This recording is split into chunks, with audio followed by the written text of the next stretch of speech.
وہ ہمت ہار جاتی ہے، اس کے ہاتھ کانپنے لگتے ہیں۔ وہ باکس کھولتی ہے تو حیران رہ جاتی ہے۔ اس باکس میں اس کی پکچر، اس کا کڑا، بلیک کلر کا ایک کپڑا اور ایک چھوٹی سی گڑیا بنی ہوتی ہے جس کے اندر سوئیاں لگی ہوتی ہیں، اور ایک پیپر ہوتا ہے جس پر لکھا ہوتا ہے کہ شادی سے پہلے اگر تم اس کو پڑھ لیتی تو تمہیں تبھی سمجھ آ جاتا، تم اس قابل نہ رہتی کہ شادی کر کر یہاں آ سکتی، پر کوئی بات نہیں، اب تم پڑھ رہی ہو تو دیکھنا تمہارے ساتھ کیا ہوتا۔ جیسے وہ اس گڑیا کو سائڈ پر کرتی ہے، اس کے نیچے سے سارا کے بال پڑے ہوتے ہیں۔ اس وقت گھر میں کوئی بھی نہیں ہوتا۔ سارا رونے لگتی ہے اور وہ تنگ آ کر اس باکس کو آگ لگا دیتی ہے۔ اب سارا کی حالت دن بدن خراب رہنے لگتی ہے۔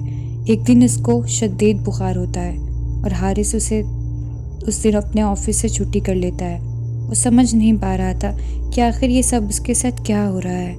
اس کے بعد وہ اداس ہو کر سارا کے پاس بیٹھ جاتا ہے کہ اتنے میں ڈور بیل بجتی ہے اور حارث دیکھتا ہے تو وہ پریشان ہو جاتا ہے کہ دروازے پر اس کی بہن نیہا کھڑی ہوتی ہے۔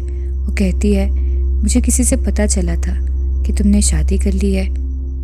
مجھے دکھ اس بات کا ہوا کہ میرے بھائی نے مجھے بتایا تک نہیں، پرایا کر دیا۔ وہ اندر حارث کی بیوی یعنی سارا سے ملنے جاتی ہے، بہت پیار سے ملتی ہے اور کہتی ہے کہ پاگل تو میں ہوں، لیکن تم اپنی حالت دیکھو کیسے پاگلوں والی کی ہے۔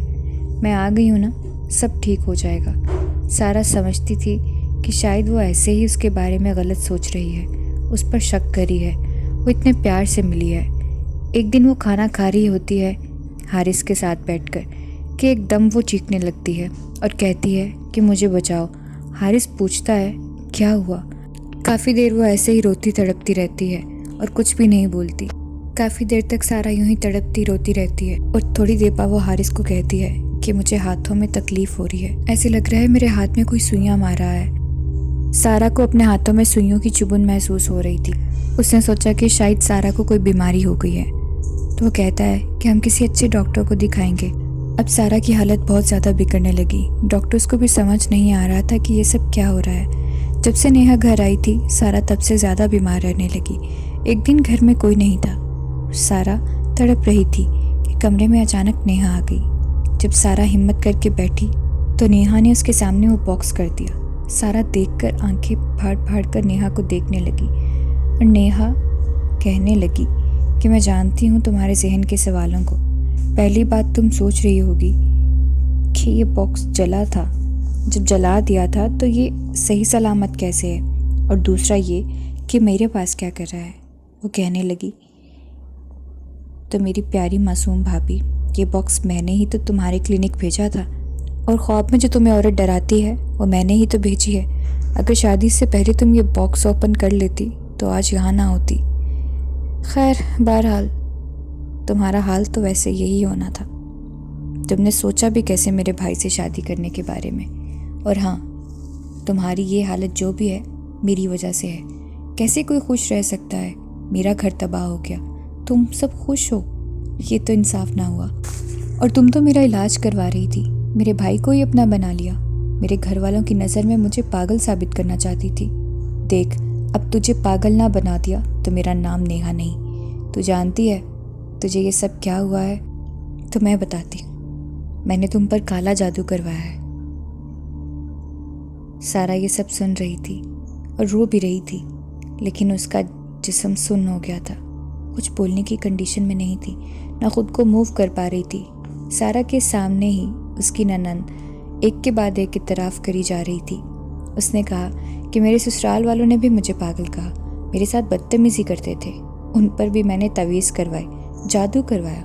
آج بھی وہ سب کو یہ بتاتے پھرتے ہیں کہ میرے گھر والے یقین نہیں کرتے۔ اس سے مجھے یہ سب کرنے پر مجبور کیا اور آخر میں خود ہی طلاق دے دی۔ میں کچھ دن کے لیے وہاں پر رہ بھی جاتی، اور اس کو میری سچائی کا علم نہ ہوتا تو میں اس کی جان ہی لے لیتی۔ میری زندگی کا اصول ہے، اگر میں خوش نہیں تو کوئی بھی نہیں رہنے دوں گی۔ تو نے مجھے پاگل کہا، اب سب تجھے پاگل کہیں گے۔ میرا بھائی بھی ایسے ہی طلاق دے گا تجھے جیسے میرے شوہر نے مجھے دی۔ اتنے میں کمرے کا دروازہ کھلتا ہے۔ حارث آ کر دیکھتا ہے کہ سارا رو رہی ہے۔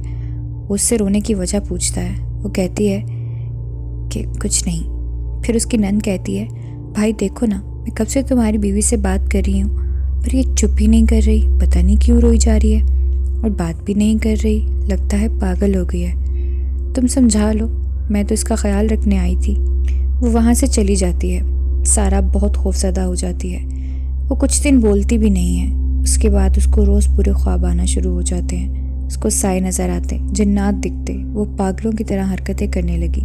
کالے جادو کا ایسا برا اثر تھا کہ اس نے سارا کو بہت کمزور کر دیا تھا۔ اس کا کوئی یقین نہیں کرتا تھا، وہ اپنے کمرے میں ہی سوتی رہتی تھی۔ ایک دن حارث نے تنگ آ کر ایک قاری صاحب کو بلایا۔ انہوں نے سارا کا حساب لگایا تو انہوں نے حارث کو بتایا کہ آپ کی بیوی پر کسی نے کالا جادو کروایا ہے۔ حارث نے کہا یہ کیسے ہو سکتا ہے اور کون کر سکتا ہے؟ تو قاری صاحب نے کہا کہ یہ کسی اپنے نہیں کروایا ہے، آپ کے بیڈ کے نیچے اور آپ کے ڈریسنگ ٹیبل کے نیچے تعویذ چھپا ہے، وہ دونوں وہاں سے نکال لیں، آپ کی بیوی کی جان کو خطرہ ہے۔ حارث کو تب یقین آیا جب وہاں سے وہ تعویذ نکلے، اور قاری صاحب نے جب سارا حساب مکمل کر لیا تو انہیں اس شخص کا نام بھی پتہ چل گیا کہ یہ گری ہوئی حرکت کس کی ہے۔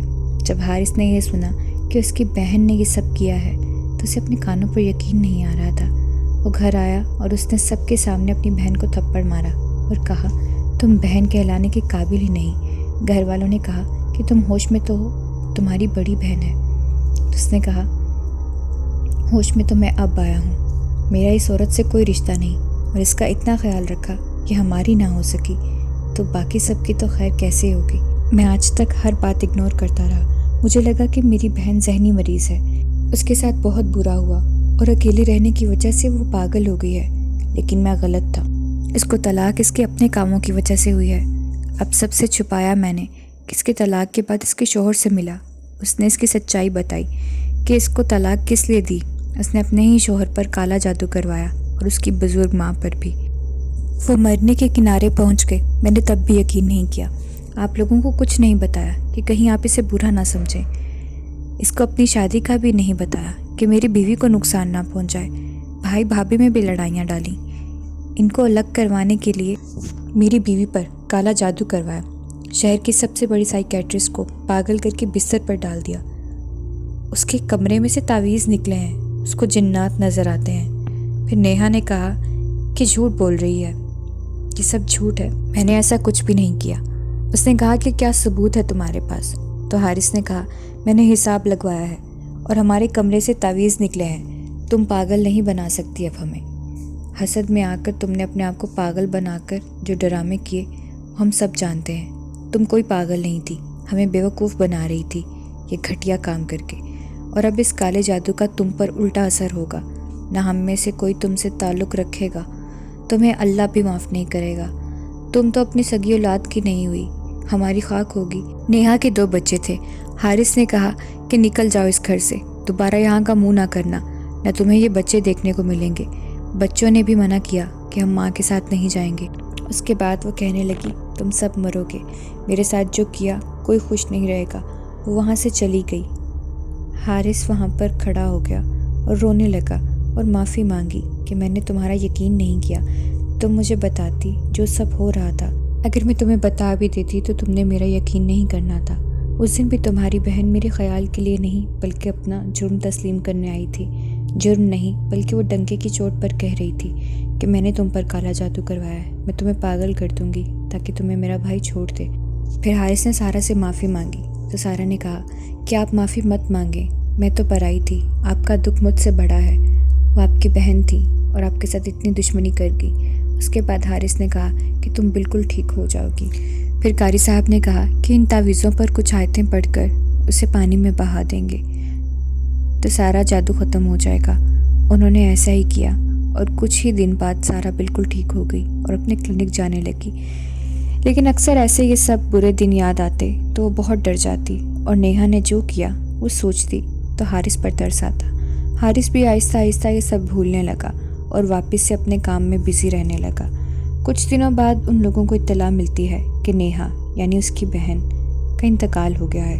وہ پاگل ہو کر سڑکوں پر پھر رہی تھی کہ مینٹل ہاسپٹل والے اس کو لے گئے، اور وہاں پر بھی وہ یہی کالا جادو وغیرہ کرنے لگ گئی اور باز نہیں آئی۔ آخری وقت تک وہ یہ سب کرتی رہی۔ یہ سننے کے بعد اس کے گھر والے بہت روئے، بالآخر وہ ان کی سگی اولاد تھی، خون کے رشتوں کی اپنی ہی تکلیف ہوتی ہے، لیکن کالے جادو کا انجام تو پھر برا ہی ہوتا ہے۔